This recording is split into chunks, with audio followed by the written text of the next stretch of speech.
Welcome to your Daily 5 for Thursday, June 17th, 2025.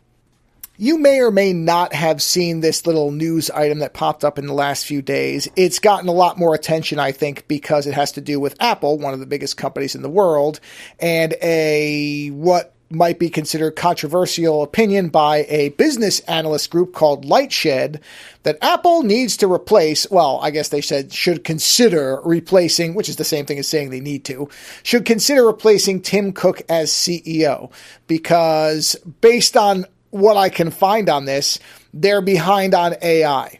And Mark Gurman, I believe, over at Bloomberg has said similar things about how Apple is failing. I've seen some other websites kind of picking this up and drafting off of it. And look, I have had no shortage of criticisms of Apple. If you've listened for a while, you know that. And particularly their marketing department seems to be run by, I don't know, a couple of boll weevils who have no idea how advertising works. But the idea that Apple at this moment would want to replace Tim Cook as CEO might be the dumbest thing I've read in quite a while, especially in the midst of what any company, or almost any company, would likely describe as an extraordinarily turbulent time to be running a large or small business, frankly, any business in the United States, to replace somebody who may not be the flashiest CEO around, may not necessarily have some of the innovation vision that Steve Jobs had and didn't have, depending on what you read and what the mythology tells you.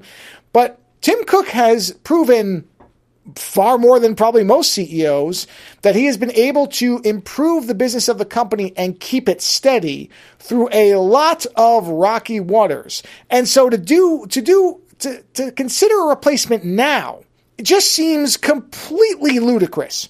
I'm not saying that I think Tim Cook should be in charge for the next decade. I don't think he thinks he should be in charge for the next decade based on some of the things that have come out of the company. But particularly right now, when many companies don't know what the next week is going to look like, let alone the next year or two, you would replace somebody who has a proven track record because you don't like that they're behind on AI, a sector that is, sure, full of a lot of attention and a lot of generated hype, but has really come back with very little in the way of tangible results. Yeah, okay, you can make a video of somebody eating an ice cream cone and it doesn't look like nightmare fuel anymore. Great, and the value to most people is ...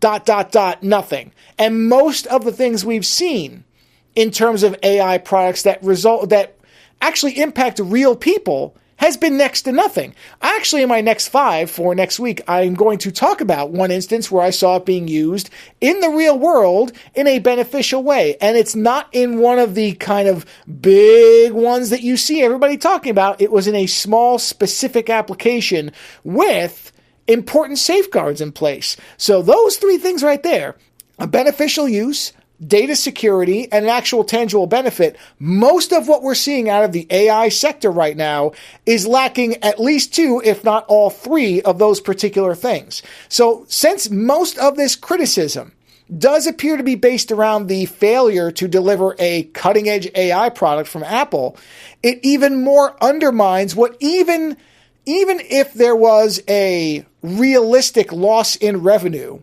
because they're behind in AI, and what behind even means is debatable. No matter what the conditions, to replace the CEO of a company that is making money right now cannot possibly be considered sound business advice.